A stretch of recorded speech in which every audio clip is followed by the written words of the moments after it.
মোৰ অৰিজিনেল ঘৰ এনে গোৱালপাৰাত হয়। গোৱালপাৰাৰে মই ছোৱালী আছিলোঁ। নগাঁৱত এটা ল'ৰাৰ লগত মোৰ এনেকৈ চিনা পৰিচয় হয়। তাৰ ভনীয়েক আছিল গোৱালপাৰাতে। এনেকৈ অহা যোৱা হিচাপত মানে চিনাকি হয়। চিনাকি হোৱাৰ পিছত সি মোক মানে বিয়া পাতে। মন্দিৰতে বিয়া পাতি লয়। বিয়া পাতাৰ পিছত মই এটা নগাঁৱত আহোঁ। এই নগাঁৱৰ ইছলামপট্টি বুলি কয় জেগাখিনিৰ নাম। ইছলামপট্টি বুলি কয় তাতে। তাৰপিছত অহাৰ পিছত সি মানসিকভাৱে মোক বহুত অত্যাচাৰ কৰে। ল'ৰাটোৰ নাম হৈছে প্ৰকাশ সিং, বাপেকৰ নাম হৈছে প্ৰদীপ সিং, মাকৰ নাম হৈছে চেফালী সিং। মাকেও মোক মাৰপিট কৰিছে, প্ৰকাশ সিঙেও মোক মাৰপিট কৰে। তাৰপিছত এজনী ভনীয়েক আছে, ভনীয়েকৰ নাম হৈছে মণিকা ৰায়। তাই লক্ষীনগৰ চাৰিআলিত বিয়া হৈছে। তাইও মোক বহুতবাৰ মাৰপিট কৰিছে, বহুত অত্যাচাৰ, মানসিক হিচাপে মোক বহুত অত্যাচাৰ। মোক খাবলৈ ববলৈ নিদিয়ে, ৰাতি ৰাতি মোক বাহিৰত ৰাখে, মাৰপিট কৰে, গুচি যাবলৈ দিয়ে। মই মানুহৰ ঘৰত কাম কৰি পেলাই মানে ভাত খাওঁ, একো নিদিয়ে মোক। তাৰপিছত মোক মাৰপিট মাৰি চাৰি মোক নি পেলাই নগাঁও হস্পিটেলত নি পেলাই থৈ ৰাতি ৰাতি সিহঁতে পলালে। ক'ত পলাইছে এতিয়া মানে মাঘত শুনি পাইছিলোঁ যে মোমায়েকৰ ঘৰত গোৱালপাৰাত আছে বুলি। আৰু মাহীয়েকৰ এটা ল'ৰা আছে বোম্বাই, তাৰ নাম হৈছে কিশোৰ। এই কিশোৰৰ লগত তাৰ মানে বোম্বাই যোৱা বুলি মই শুনা পাইছোঁ। তাতে মানে আগৰ পৰা সিহঁতৰ প্লেনিং এটা হৈ আছিল।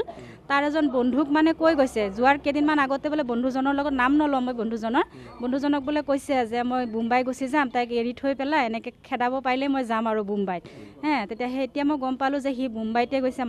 মাক বাপেক চব পলাতক আছে। মই পুলিচ লৈ মানে গৈছিলোঁ। তাৰপিছত ঘৰত যাই পেলাই চাওঁ যে তালা মাৰা আছে ঘৰত। মোক ঘৰ মালিকনীয়ে মোক সোমাবলৈ দিয়া নাই।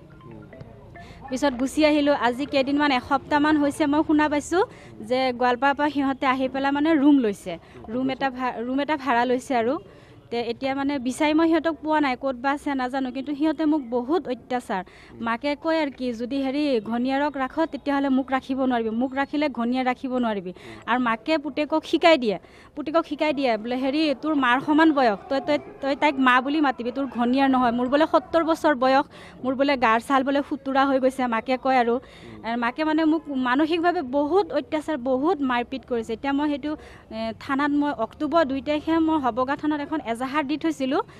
মোৰ এটা হাতৰ আঙুলি ভাঙিছে, তাৰপিছত মোৰ 2টা কাণৰ পৰ্দা ফাটাইছে, মোৰ ব্ৰেইনটোত মাৰিছে, পিছফালেদি মোৰ কমৰত বাটামেদি মাৰি মোক ফাটাইছে। সেইবিলাক চব ৰিপৰ্ট মোৰ অক্টোবৰ 2 তাৰিখে হবগা থানাত মোৰ এজাহাৰ এখন দিয়া আছিল, চব কাগজ পাতি। তাৰপিছত যেতিয়া সি মোক মানে নিচা খুৱাইছে, টোপনি টেবলেট খুৱাইছে গাখীৰৰ লগত গুলি পেলাই, পৰিকল্পিতভাৱে মানে সিহঁতে এখন নাটক সজাইছে মাকে পুতেকে, যে মই নিজে ছুচাইড কৰিবলৈ ওলাইছোঁ বুলি।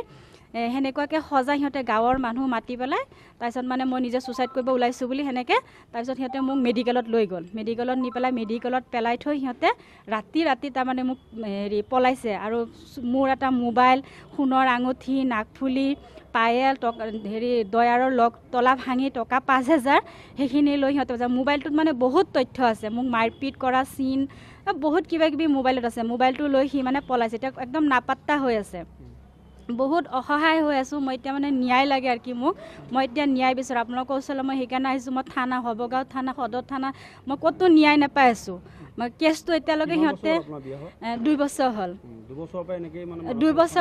বছৰৰ পৰা মাৰামাৰি নহয়। যেতিয়া মোৰ ঘৰত মই আছিলোঁ তেতিয়াৰ পৰা মাৰামাৰি নহয়। তেতিয়া ল'ৰাটো বহুত ভাল আছিল, সি কোনো নিচা টিচা নকৰে। ল'ৰাটো ভাল বুলিয়ে মই আহিছিলোঁ, দুখীয়া ঘৰৰ ল'ৰা, ভাল বুলি আহিছিলোঁ। কিন্তু এতিয়া অহাৰ পিছত তাৰমানে তাৰ ভনীয়েক, আৰু সি মোক কৈছেও যে মোৰ মা আৰু ভণ্টীয়ে তোক দেখিব নোৱাৰে, সেইকাৰণে মোৰ অত্যাচাৰত মই তোক এৰিব লগা হৈ আছে।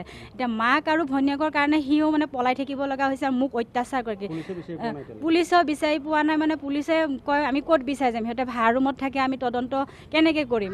পুলিচে এতিয়ালৈকে কোনো পদক্ষেপ লোৱাই নাই। কেছটো এতিয়ালৈকে মোৰ মানে ৰেজিষ্টাৰেই কৰা নাই, গম নাপাওঁ মই। কিন্তু জানুৱাৰী 12 তাৰিখে মই এজাহাৰ দি থৈ দিছোঁ আৰু কি থানাত, হবগাঁও থানাত দিছোঁ। হবগাঁও থানাৰ পৰা আকৌ আপোনাৰ সদৰ থানাত ৰেফাৰ কৰিছে, তালৈ দিছে, কি বুলি কয় সেইটো, তাতে দিছে আৰু কি। তাৰপিছত তাৰো মানে ভনীয়েকক লৈ মানে পুলিচ লৈ পেলাই মই লক্ষীনগৰ, তাৰ ভনীয়েকৰ ঘৰ হয়, তাতে আহিছিলোঁ। তাৰপিছত অহাৰ পিছত মানে পুলিচে যাব দিছিল আৰু কি, তাতে সদৰ থানাত যাব দিছিল। কিন্তু সিহঁতে বোলে এতিয়ালৈকে বোলে উপস্থিত বোলে হোৱা নাই। এতিয়া মই এইটোৱে বিচাৰোঁ যে মোৰ নিচিনা এনেকুৱা অসহায় কৰি, যেনেকৈ মাৰপিট কৰি, মানে ইমান অশান্তি কৰি সি যে এতিয়া পলাইছে, বা মাক বাপেক যে পলাইছে, মই বাৰু বেয়া, মই বোলে যাৰে তাৰে লগত থাকি আহোঁ, কিবা কৰিছোঁ, কিবা প্ৰমাণ আছে নেকি, মোক দিব পাৰিব নেকি। এতিয়া মই এইটোৱে বিচাৰোঁ, মইতো কোনো ভুল কৰা নাই, মইতো পলাই থকা নাই, সিহঁতে কিয় পলাই আছে।